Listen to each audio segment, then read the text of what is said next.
Jonavos pradinė mokykla Kultūros centro didžiojoje salėje surengė dainų ir šokių šventę visoms Jonavos rajono ugdymo įstaigoms. Šią Jonavos rajono mokyklų šokių šventei per pasaulį keliauja Kalėdos pasirodymus ruošia Jonavos pradinės mokyklos šokių studija Spindulys, Šveicarijos pagrindinės mokyklos šokių grupė, Samulevičiaus progimnazijos šokių studija Magija 1 ir Magija 2, Neries pagrindinės mokyklos šokių kolektyvas Manama, Ruklos Stanislavsko pagrindinės mokyklos šokių grupė Spragtukas, Žeimių pagrindinės mokyklos šokių grupė, Vareikio progimnazijos šokių grupė Tombil, Panerio pradinės mokyklos šokių grupė Koriukas, Bukonių pagrindinės mokyklos šokių kolektyvas Trepsiukas, Jonavos pradinės mokyklos 1 B klasės kolektyvas, Jonavos pradinės mokyklos bendruomenės šokių grupė bei dramos studija. Minėtos studijos aktoriai sukūrė šventės atmosferą. Karaliaus ir karalienės dukra, jaunoji princesė, netikėtai susirgo liūdesio liga ir jokie daktarai ar piliulės negali jai padėti. O taip, mielas daktarė, skauda. Susirgo mano vienintelė dukrelė, brangiausioji princesė. Tik jūs galite mums padėti. Jei princesė nepasveiks, mes pražuvę. Jūsų duktė tikrai rimtai serga, tačiau jokioje šalyje, jokioje vaistinėje nenusipirksite piliulių, nuo kurių ji pagytų. Dėja, čia mes padėti niekuo negalim. Turim skubėti pas kitus ligonius. Norint, kad princesė pasveiktų, į karalystę buvo kviesti įvairių šalių šokių kolektyvai, kurie galėtų pralinksminti mažąją ligonę. Šokį disko dovanojo svečiai iš Anglijos. Svečiai iš Graikijos atvežė patį populiariausią šokį Sirtakį. Į karalystės kvietimą atsiliepė šokėjai iš Ispanijos. Iš didžiausios šalies Rusijos šokėjai dovanojo šokį Kalinka Malinka bei Putinėlis. Antrą kartą scenoje pasirodė svečiai iš Anglijos, dovanojo princesiai šokį Gatvės ritmu. Užjūrio šalies svečiai iš Amerikos dovanojo country stiliaus šokį. Princesiai šokį dovanojo ir iš pačios tolimiausios šalies, į kurią nenueisite, nenuvažiuosite ir nenuskrisite. Tai Zumbatų gentis iš Naujosios Zelandijos. Šokį ukrainietiškai dovanojo šokių kolektyvas iš Ukrainos. Ypatingi svečiai iš Prancūzijos dovanojo prancūziškai tango. Šokį Joniškėlio Pliauškutis dovanojo Lietuvos karalystės šokėjai. Jų didybė karalius ir karalienė dar kartelį norėtų išvysti šokėjus iš Ispanijos. Šokėjus į menę. Daugiausiai žiūrovų ovacijų ir netikėtumo sulaukė Jonavos pradinės mokyklos bendruomenės šokis. Šioje šokių grupėje šokėjų vaidmenį atliko ir šios mokyklos mokytojas, todėl pasibaigus pasirodymui salė reikalavo pakartojimo.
Visų vaikų ir kitų žiūrovų džiaugsmui princesė pasveiko, tapo linksma ir scenoje pasirodė Kalėdų senelis lydimas Snieguolės, kuri padėjo senelio atnešti didelį dovanų maišą.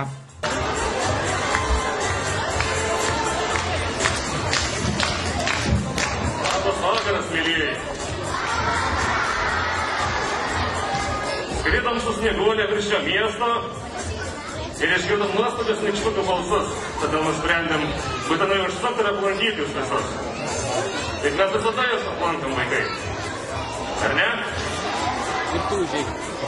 Žinau, kad jūs visi labai stengiatės, kad ateitų Kalėdos. Ir žinokit, jums pavyko. Tik jūs patys vieni kitiems dalinotės gerą nuotaiką, šypsenas ir svarbiausia džiaugsmą. Tegul šventos Kalėdos teikia jums gerumą, laimę. Tegul pildosi viskas, ko jūsų širdelės geidžia. Telydi jūs laimė, gerumas, išmintis ir meilė. O mudu su Kalėdų seneliu sužinojome, kad ši nuostabi šventė, vaikai, be jūsų dainų, be jūsų šokių nebūtų įvykusi. Mums pagelbėjo Jonavos pradinės mokyklos tėvelių paaukoti 2 procentai, kuriuos mes galėjome išleisti prizams, padėkos raštams ir saldžioms dovanėlėmis. Į sceną sukviesti visi šventės dalyviai, mokymo įstaigų šokių kolektyvai, jų vadovės. Visiems aktyviai dalyvavusiems įteikti padėkos raštai, taurės ir saldieji prizai.